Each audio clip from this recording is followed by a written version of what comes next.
every minute of every day, roughly 3 million Google searches are done. In that same minute, 12 different websites are hacked.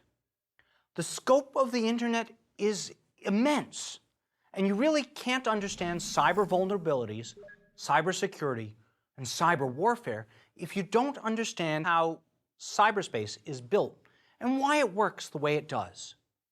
So that's what we're going to explore in this lecture. And as an added bonus, we'll also consider some of the amazing ways in which cyberspace is used today. To be honest, it's pretty incredible. To begin with, to a very real degree, much of what we consider a vulnerability in the system is inherent in its design. Indeed, the internet is so effective precisely because it is designed to be an open system. And while that makes the internet readily accessible, it also makes it highly vulnerable. As David Post explained in his wonderful book, In Search of Jefferson's Moose, Notes on the State of Cyberspace, the networks that make up cyberspace were built for ease of communication and expansion, not for security. At its core, the logic layer of cyberspace, which we'll discuss more in a few minutes, is fundamentally very dumb. It's designed to do nothing more than transfer information, or if you prefer, data, from one place to another, very quickly and very efficiently. This fundamental simplicity is the key to understanding cyberspace. In particular, even though many users tend to think of cyber connections as nothing more than a glorified telephone network, the two are, in fact, structurally very, very different. The telephone networks are hub and spoke systems with the intelligent operation at the central switching points.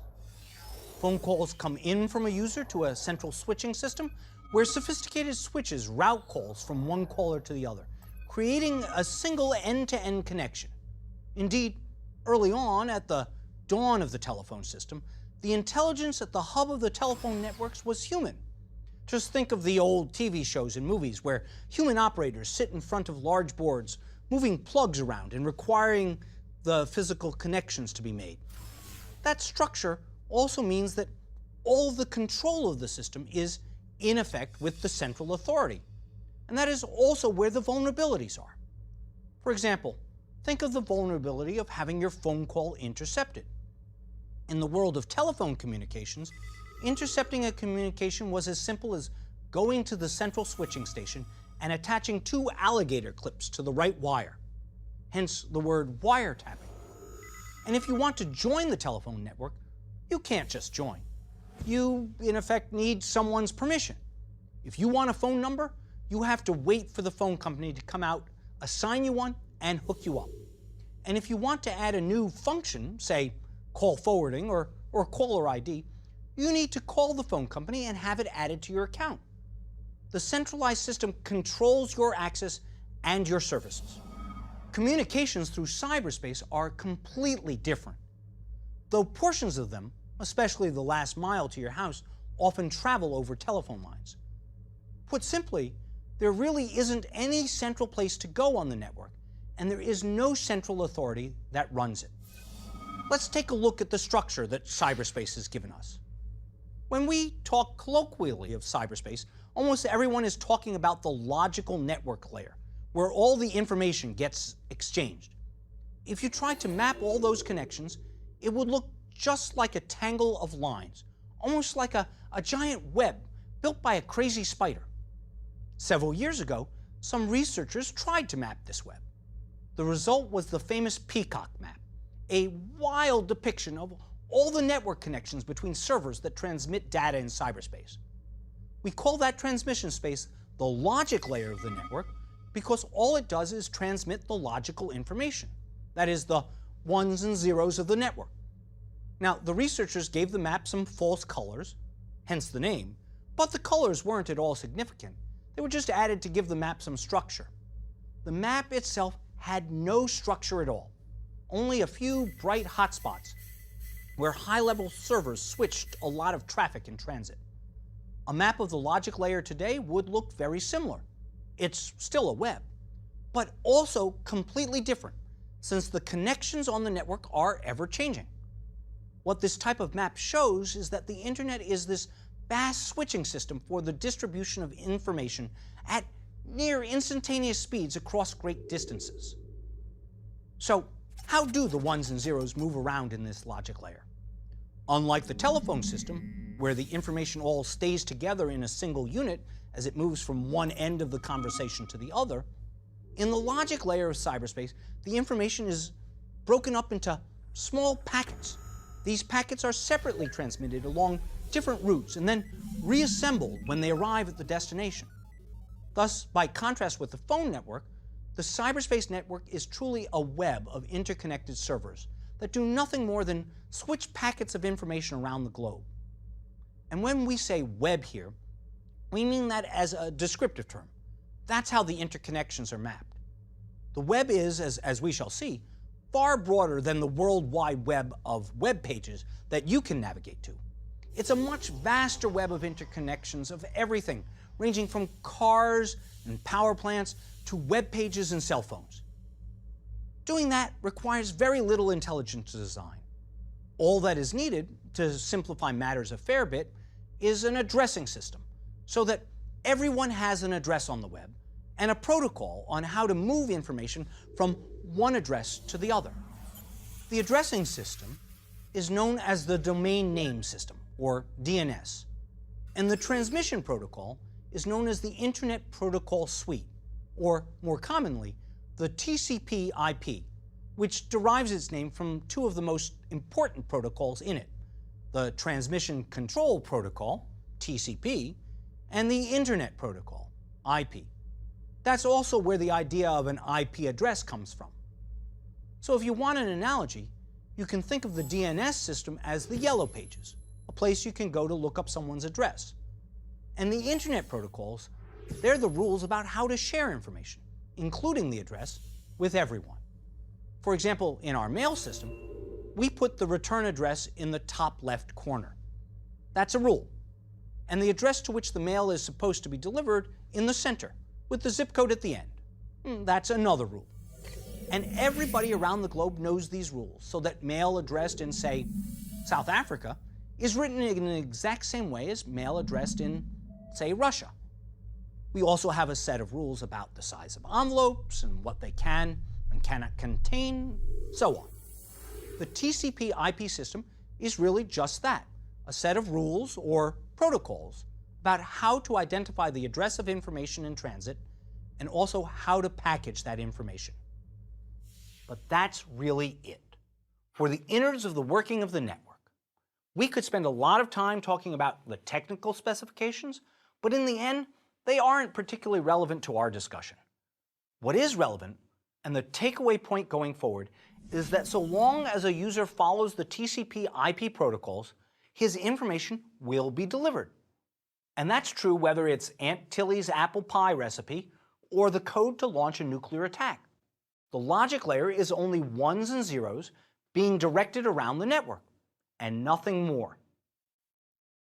So the real intelligent operations of this network occur at the edges, in our mobile devices and laptops, the ones that run the various apps. You can, quite literally, hook onto the network any system that manipulates data in any way and outputs data as its product. You can be sure that it will work because you will know that the ones and zeros will come to you in a format that you can recognize and use. And you can also be sure that the ones and zeros you send back will be delivered to whoever you're communicating with if you send them in the same universal format using the same addressing system. And that's what makes the internet so successful. Access to it is not controlled at a central switching point.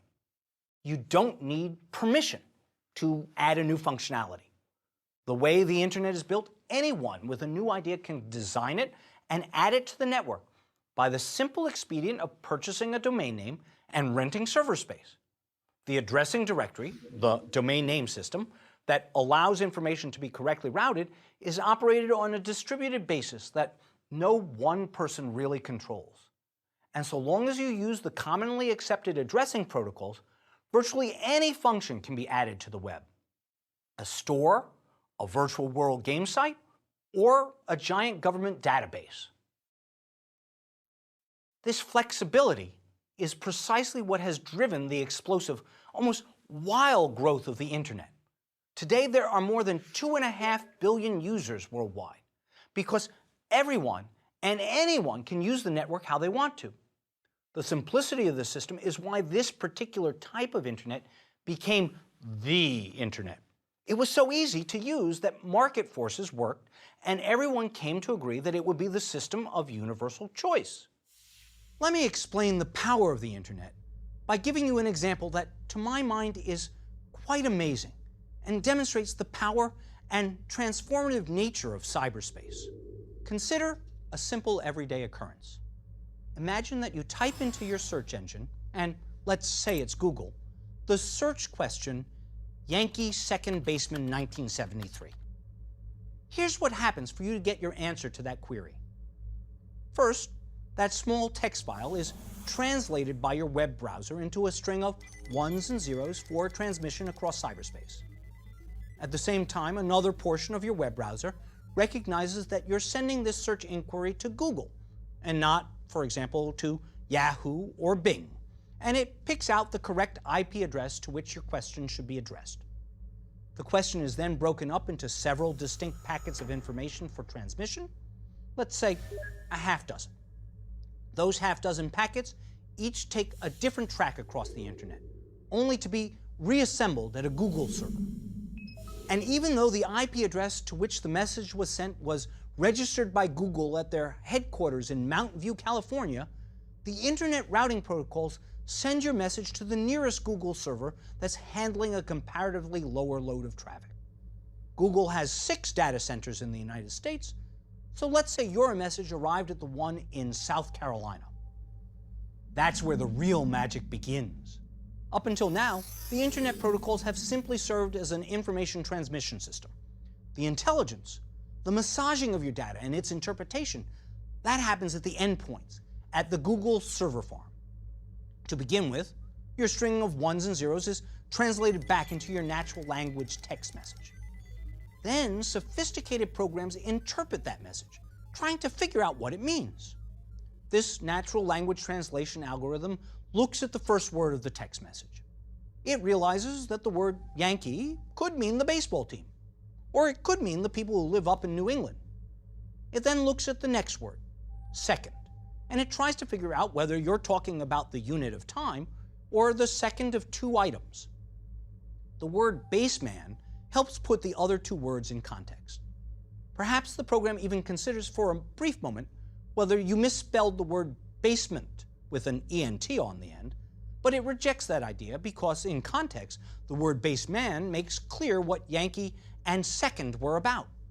So it reaches a judgment, which is almost never wrong, by the way, that it understands what your question is.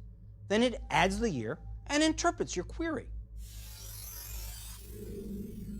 Then Google applies its secret sauce. They have data processing algorithms that help identify which web pages are the most likely ones to have the answer to your question. Its ranking algorithms take into account factors like which pages people have clicked on when they ask similar questions, how often they did so, which pages have the highest traffic load from sites other than Google, and so on. Using its ranking system, the Google server then compiles a list of the most likely websites to have the answer to your query. That assembled list is immediately coded as a web page with rank ordering on the page from most to least likely useful. Then that entire page is again reduced to ones and zeros, broken up into dozens of packets, sent across the internet, and reassembled on your computer as a visible web page. And all of that happens in under a second. In fact, if you're like me, and the response from Google takes more than a second or 2, it frustrates you. You feel like something isn't working right. I think when that happens, we sometimes forget what a revolution it is that you can get an answer to your question in a matter of moments without having to do anything other than type with your fingers on the keyboard. And so the web page comes back. And of course, the first link is the Baseball Almanac. If you click on it, you'll see that the Yankees' regular second baseman for 1973 was named Horace Clarke. He played 147 games at that position during the season. And instantaneously, you have your answer to a relatively obscure question. And that's what makes cyberspace so powerful. Google didn't need permission to provide this service to you. And you were free to choose someone other than Google if you wanted to. Yahoo or Bing, for example. And you didn't need to use Internet Explorer as your web browser. You could have used Safari if you're an Apple user, or Mozilla Firefox. You didn't need anyone's permission to choose which product to use. You didn't have to buy it from a centralized switching station. Nor did you have to ask permission to go and ask the question. Google services aren't some add-on that you have to purchase. Access comes because Google chooses to provide it, and you can use it simply by virtue of your connection to the network. The ability to choose your services, to choose your method of access, and to ask questions of a universal nature across the entire scope and domain of the world is what makes cyberspace truly a worldwide web of connections.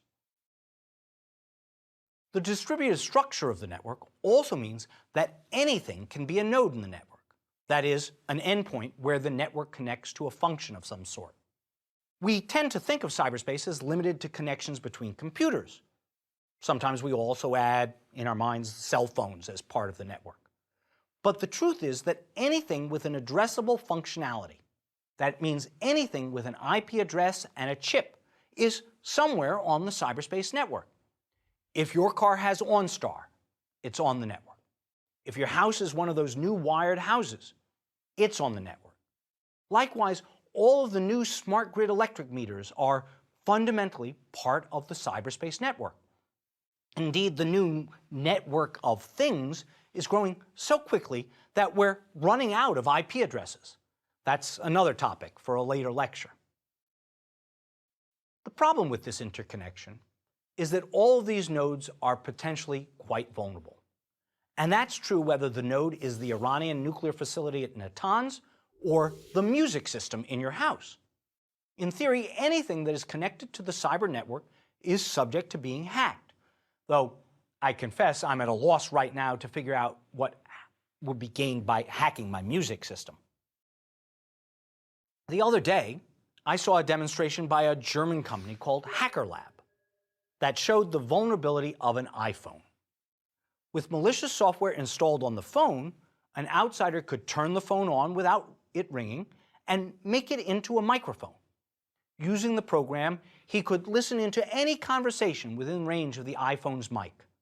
The program was even sophisticated enough to link to the GPS tracking system in the phone so that it would turn on when the phone was, say, at work, where important business information might be discussed, but turn off when the phone was at the owner's home.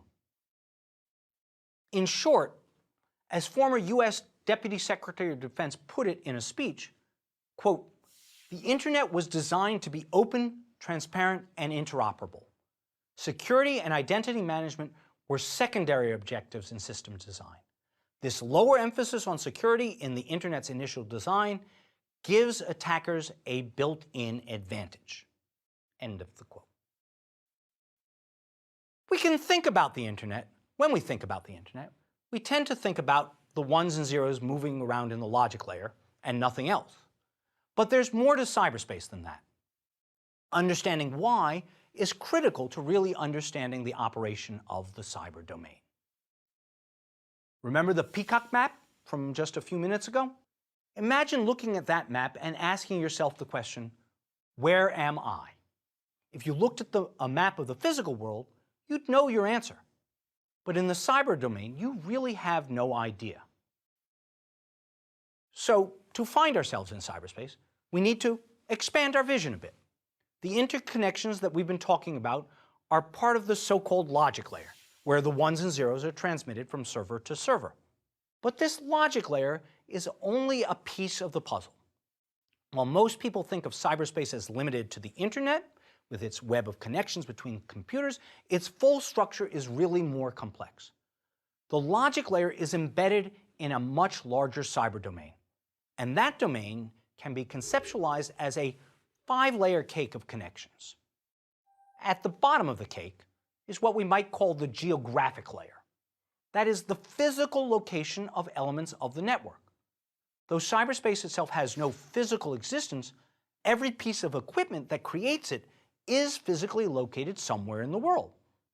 One consequence of this is that the physical pieces of the network are subject to the control of many different political and legal systems. One of the issues we'll be talking about later in this course is precisely this problem. If you're an American user, what are the rules if you use your BlackBerry to communicate with someone in France or Germany? Whose law controls? Even though cyberspace has no physical nature itself, all of its pieces and every one of its actors has a physical location somewhere in a real-world country. The next layer up is the physical network layer. This layer reminds us that cyberspace is made up of hardware and infrastructure, all of which is connected together. The components we think of in this layer include all of the wires, the fiber optic cables, the routers, the servers, and the computers linked together across geographic spaces. To be sure, some of the links are through wireless connections, but all those connections have physical endpoints. If we need a reminder that cyberspace is firmly grounded in the real world of geography and a physical network, just recall the December 2006 earthquake off the coast of Taiwan. In addition to the human tragedy it caused, the quake also cut 8 undersea telecommunications cables in the area, disrupting internet traffic to Japan, Taiwan, South Korea, and China. Another cable break in Asia that occurred in August 2009 had a similar effect. And so did a pair of accidents at sea in February 2012, which inadvertently cut the East African Marine System fiber optic cable, setting off widespread telecom outages. In short, we should never forget that though the cyber domain is an artificial one created by man, it exists only in the context of the fundamental natural domain of the world. Now, above these two real-world layers is the middle layer, which is the heart of the network, the logic network layer we've already described. This is the virtual space of the peacock map that we've already talked about, where the information resides and is transmitted and routed. The logic layer, in turn, needs to be connected to users. So above the logic network layer is the cyber persona layer. In this layer, we see how a user is identified on the network. It includes things like his email address, computer IP address, or cell phone number. Now, most individuals, they have more than one cyber persona. Personally, I have 6 different email addresses, each for a different purpose. I have 3 different phone numbers. Throw in my GPS system in the car, my EasyPass for paying tolls and everything else, and in some sense, I'm nearly a dozen different people in cyberspace. You are too. Just think of how many different email addresses and phone numbers you have. So then finally, at the top, there's the personal layer. This is where we talk about the actual people using the network, who have their fingers on the keyboard, so to speak. Just like an individual can have multiple cyber persona, a single cyber persona can have multiple users. My wife and I, for example, both share an email account that we use for family stuff. And anyone tracing an email to that account wouldn't be able to tell which of us was using it. And that's just for us, and we're being honest. There are also plenty of situations, which we'll discuss in more length in an upcoming lecture, where a real person's true identity can be concealed behind a fictitious cyber persona. This creates a great challenge in linking an artificial cyber persona to a particular individual. If someone by the name of Sabu is causing a ruckus on the network, we may be able to link activity to that username, his cyber persona. But who is the real-world Sabu? In the end, what this last factor means is that bad actors can hide anywhere. With great effort, they can be found. We know who Sabu actually is, and I'll tell you more about him in a later lecture. But for the most part, anonymity is the rule rather than the exception. And of course, the true maliciousness of the network is at this level, where people choose to act in malevolent ways. One of the greatest cognitive difficulties in coming to grips with vulnerabilities on the network is that policymakers, legislators, and citizens simply don't have a good understanding of just how big the internet really is. The statistics are so sizable that they overwhelm human conception sometimes.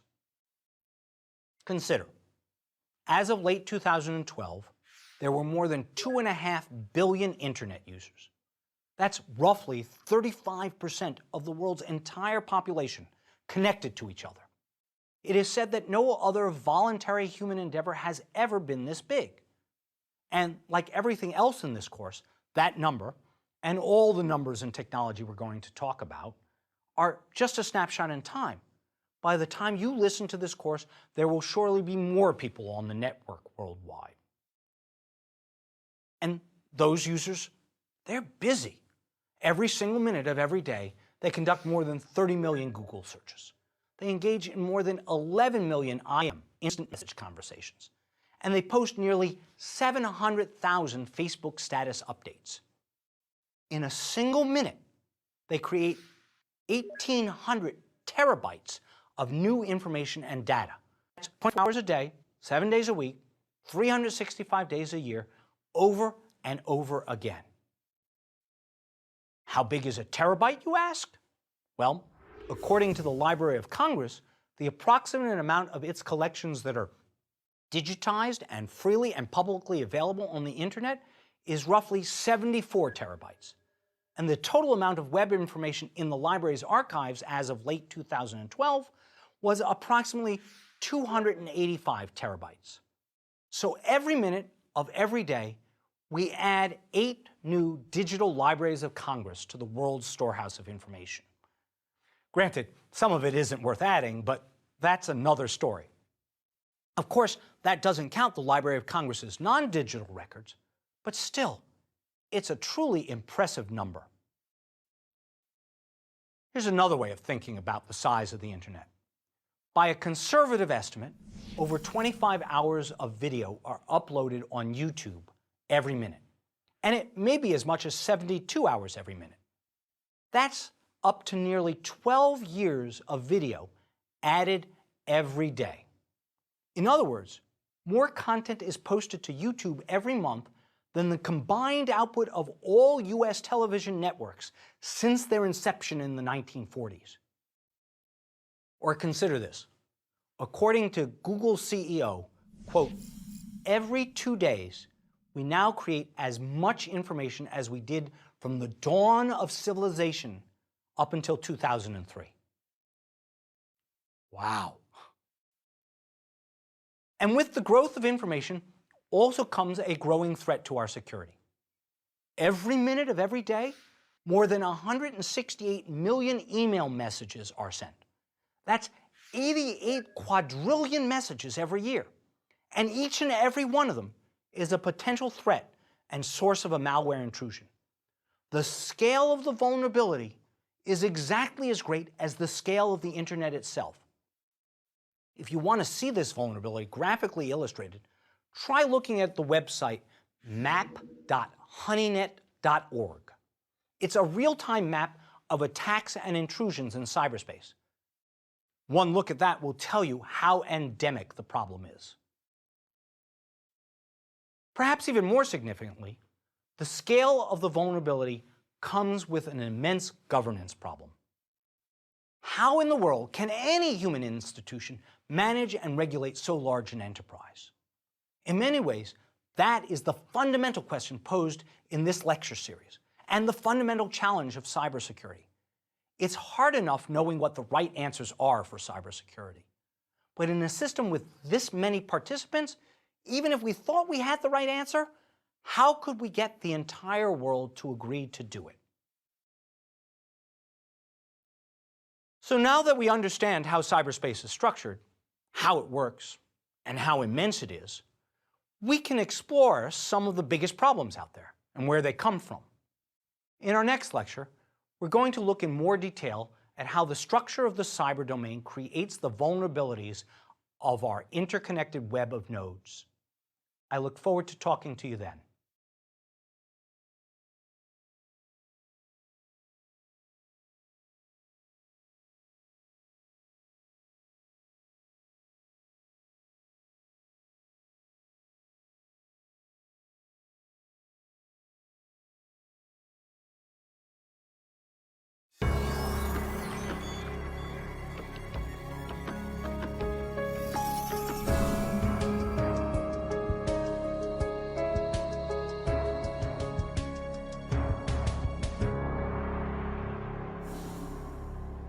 Imagine this scenario. You are the CEO of a major American defense contractor. One day, the IT lead for the company walks into your office and says, "We're under attack." He tells you that a host of intruders are trying to break into your system using very sophisticated cyber methods. You ask him, "Who is it?" He says he doesn't know. "Where's it coming from?" "I don't know," he says. "What are they trying to do?" Again, he isn't sure of the answer. If you're a normal CEO, used to successfully managing your company, this uncertainty will leave you feeling frustrated and quite possibly even furious. But before you fire your chief information officer, consider this.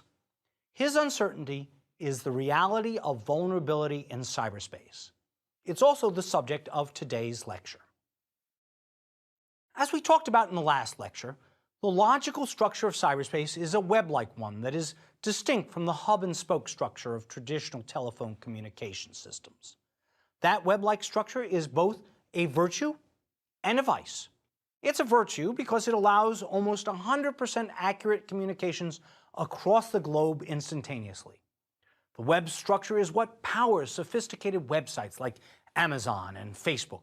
It's what allows you to read on your laptop the latest news from Kenya if you want to. But the vice is that the logic structure is about communication of information and data, and only about communication. It's about getting information quickly from here to there, and nothing more.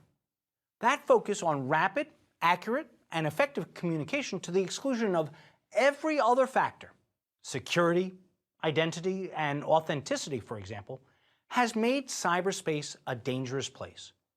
A place where people can pretend to be someone they're not, where scammers can steal from you, and where nations can go to war anonymously. Now, if we take a closer look at this dangerous place, we can identify 5 distinct features, in effect gateways, that actually create vulnerability for anyone who connects to the cyber network. Let me list those features quickly, and then we'll address each in turn.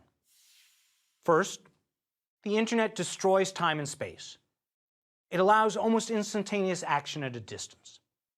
Second, the internet is an asymmetric medium, allowing actors to project force disproportionate to their size, strength, or wealth. Third, the internet allows for anonymous action in ways that are completely unlike action in the physical world. Fourth, the internet is essentially a borderless domain, with no border guards or checkpoints monitoring traffic as it crosses international boundaries. And finally, in cyberspace, the ones and zeros all look the same. They lack what we call distinction, and so we're unable to distinguish between, say, commercial information and a cyber attack. Now that you have that introductory list as a guide, let's take an in-depth look at each of these 5 fundamental ways in which the internet creates a gateway or a path to vulnerability. Consider first the idea of instantaneous action at a distance. The history of human interaction is essentially one of the increasing distance at which our interactions occur. Take armed conflict, for example. Early on in human history, conflict required physical proximity.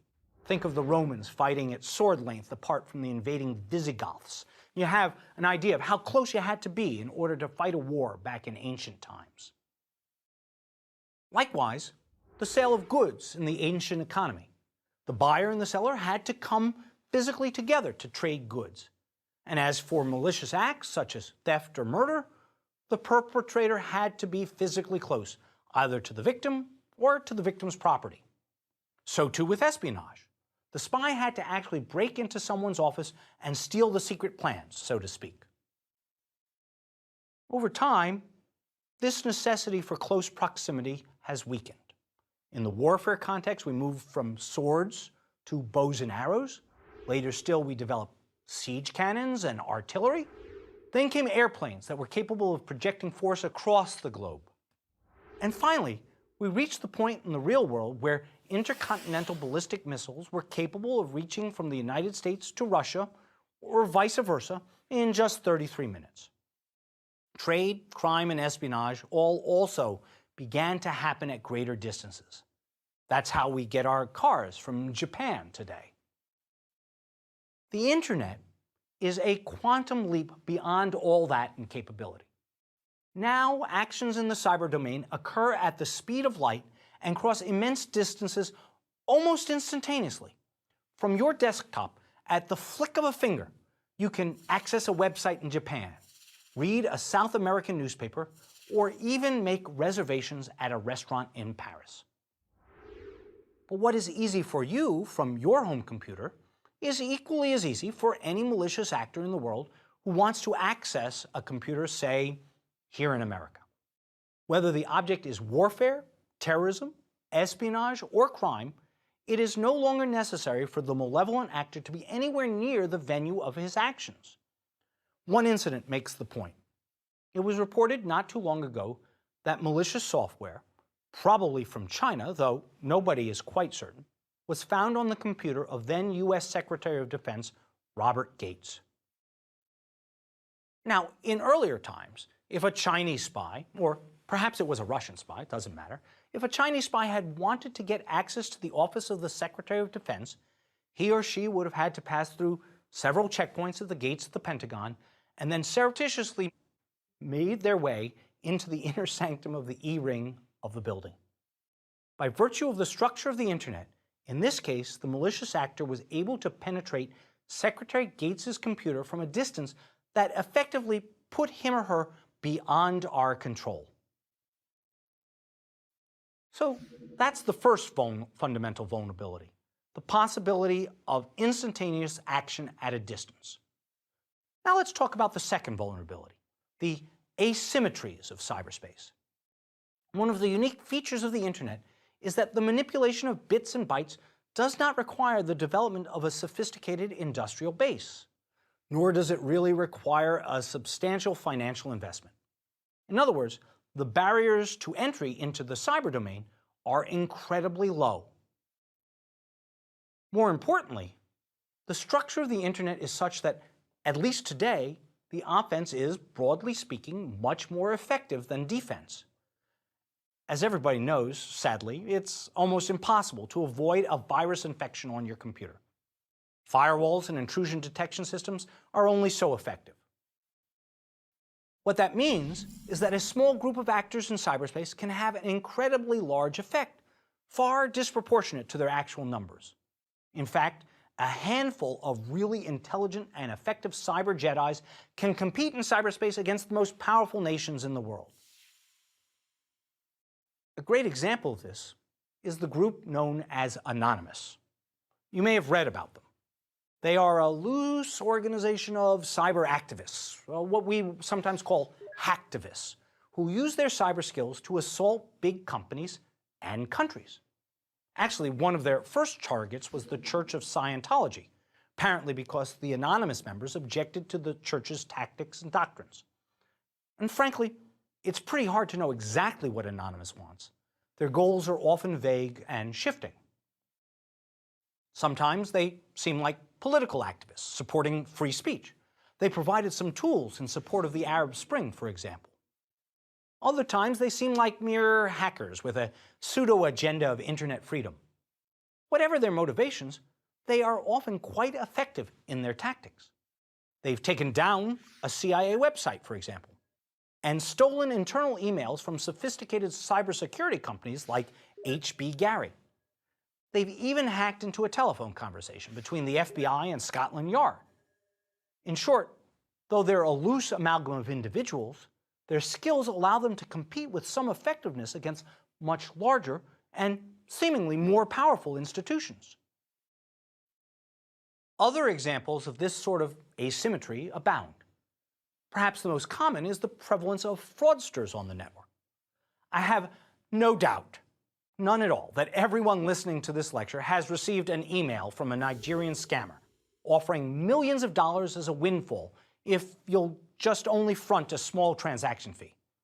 If you haven't gotten one of those, then you've gotten a note on Facebook from a friend who is stranded in Lisbon or London, or so they say, asking you to wire them money. Most everybody recognizes these scams for what they are and doesn't answer. There are even, amusingly, groups of scam baiters who entertain themselves by trying to scam the Nigerian scammers. But if almost everyone recognizes these scams as frauds, why do they continue? The answer lies in the asymmetric nature of the internet. Sending out 1 million scam letters is almost costless. And even if only 1 in a million people is fooled and responds to the scam request, the disparity between the costs involved and the potential benefits to be gained from a successful scam make it highly profitable for the scammers to continue. This asymmetry in cyberspace is a radical development. In the past, there were significant opportunity costs to fraud.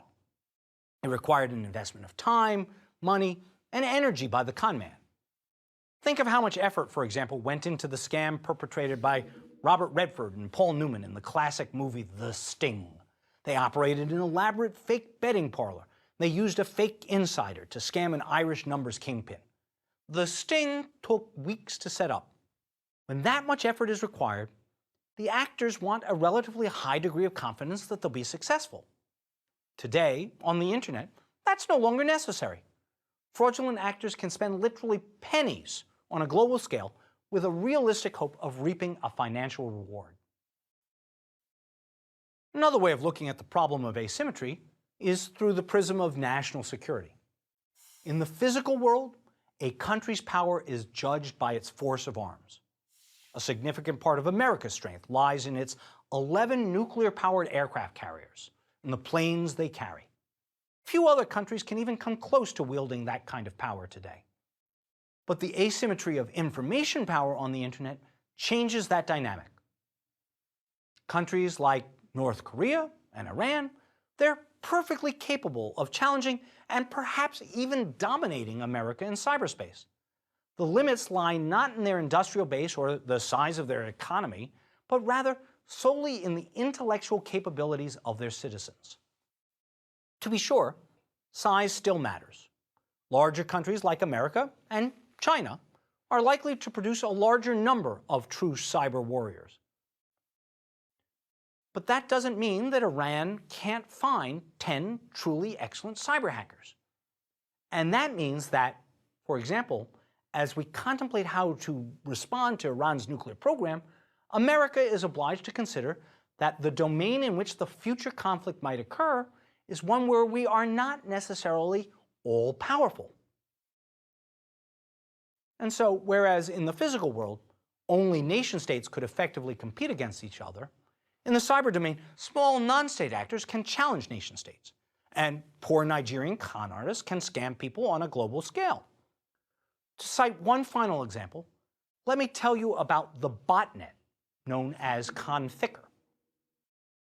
We'll talk more about how botnets work in the next lecture, but basically, botnets are programs that allow a single controller to send orders to a bunch of controlled computers, making them act like robots, as it were. Hence the name, botnet, which is short for Robot Computer Network. Conficker is the largest known botnet in the world, infecting an estimated 9 to 15 million computers, all under one group's control. If there are 100 people listening to this talk, it is almost guaranteed that at least one of you, and probably more, has the Conficker virus on your computer and you don't know it. And what is most amazing of all of this is that despite its extensive reach, nobody knows what Conficker will do. Though we've identified it, whoever owns Conficker has never really turned it on. Talk about asymmetric power. So now let's move on from asymmetry and talk about the third fundamental factor or gateway of Internet vulnerability: anonymity. Conficker is also an example of the power of anonymity.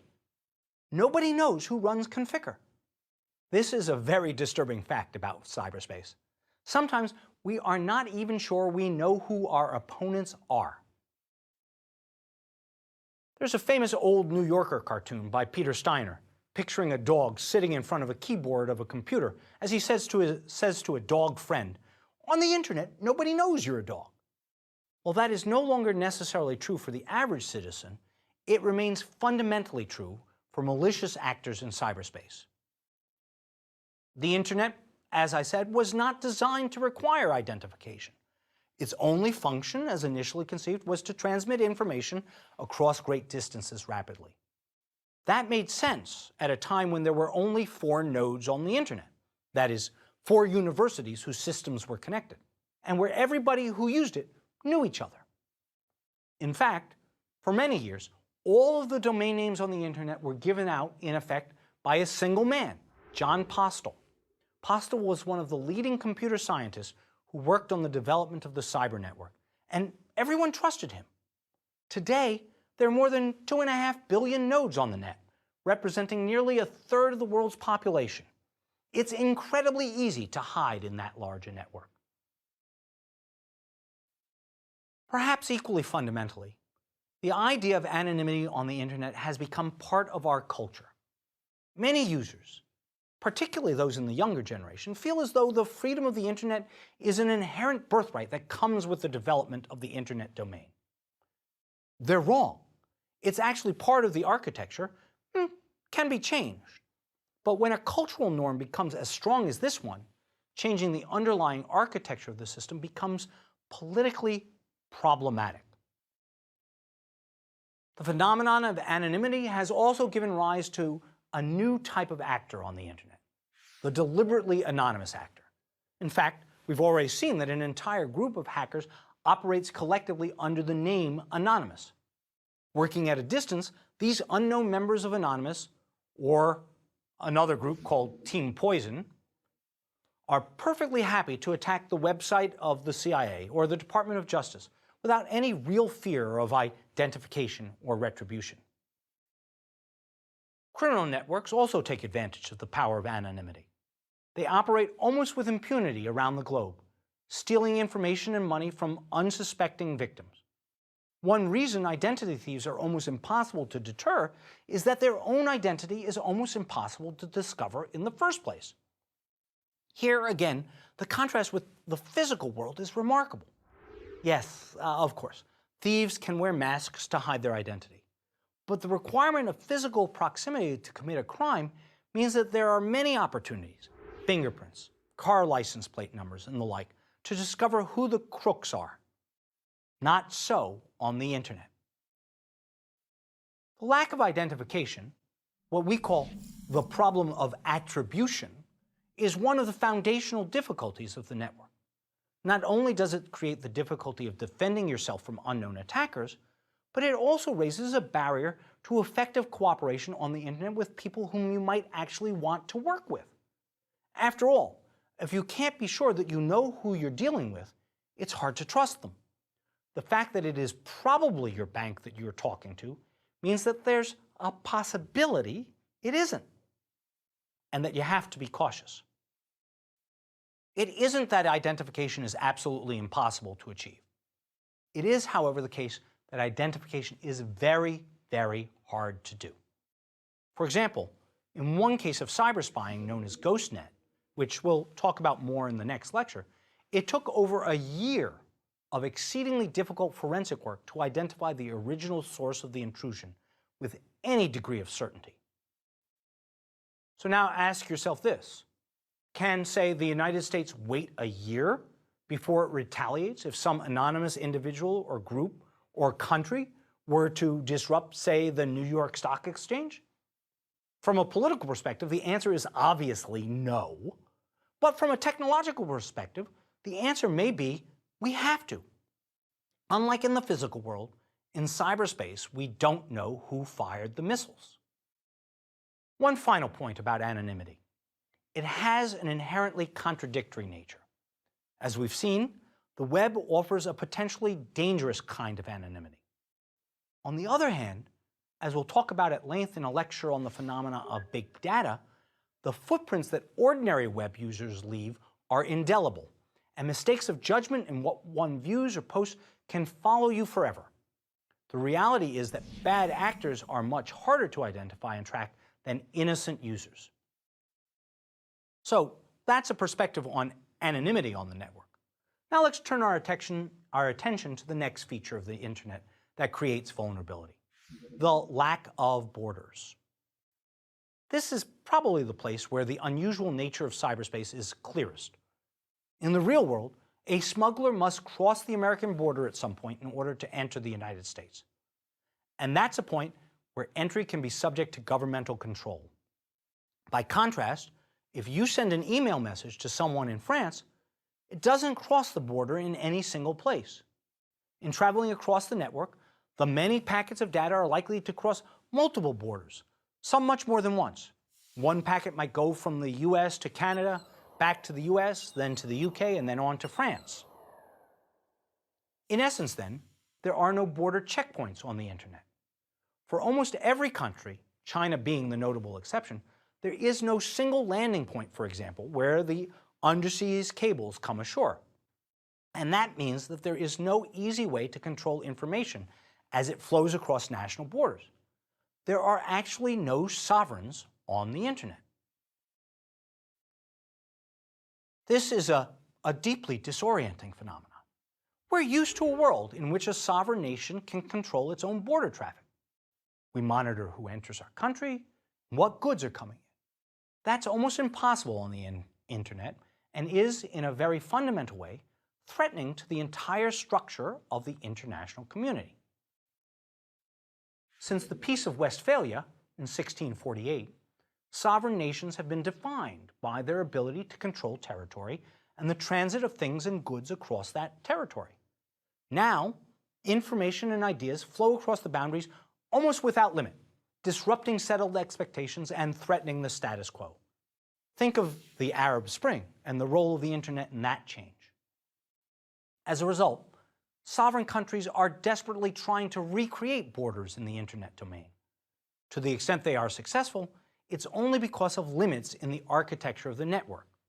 China, for example, has developed a pretty strong set of controls